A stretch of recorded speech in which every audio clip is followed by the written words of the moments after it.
I don't ever slow up, no I don't take shit. I got no love for the fakeness. If you wanna play tough and wanna hate this, I'll always show up. I don't ever slow up. السلام عليكم، مرحبا إخواني أينما كنتم، مرحبا بكم في جديد. لا تنسوا الصلاة على حبيبنا محمد صلى الله عليه وسلم. الركراكي يحسم موقف من ضم بديل لنيف أجرد.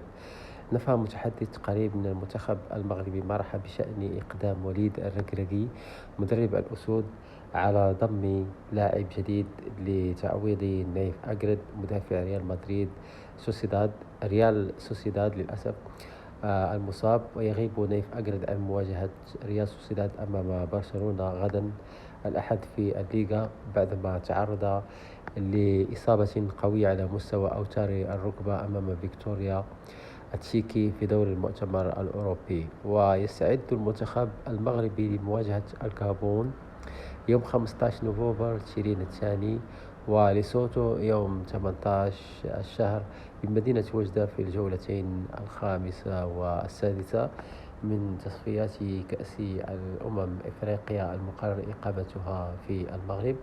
وقال المصدر الركراكي تواصل مع اللاعب فور تلقيه النبأ السيء وفضل الترتيب لمعرفة نتائج الفحوصات الطبية التي خضع لها داخل النادي وبعدها اتخاذ القرار الحاسم.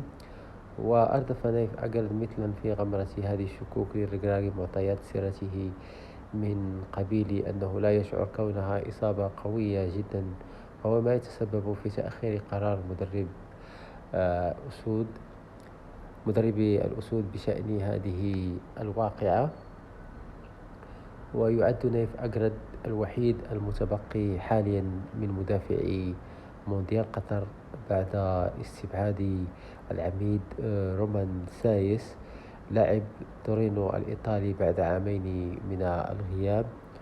ويتصدر المنتخب المغربي المتأهل مسبقا المجموعة الثانية برصيد 12 نقطة متقدما على الغابون في المركز الثاني ب7 نقاط، ثم جمهورية إفريقيا الوسطى ب3 نقاط، وفي المركز الأخير ليسوتو بنقطة واحدة.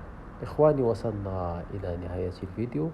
لا تنسوا الاشتراك في القناة ليصلكم كل جديد. دمتم في رعاية الله وحفظه. السلام عليكم.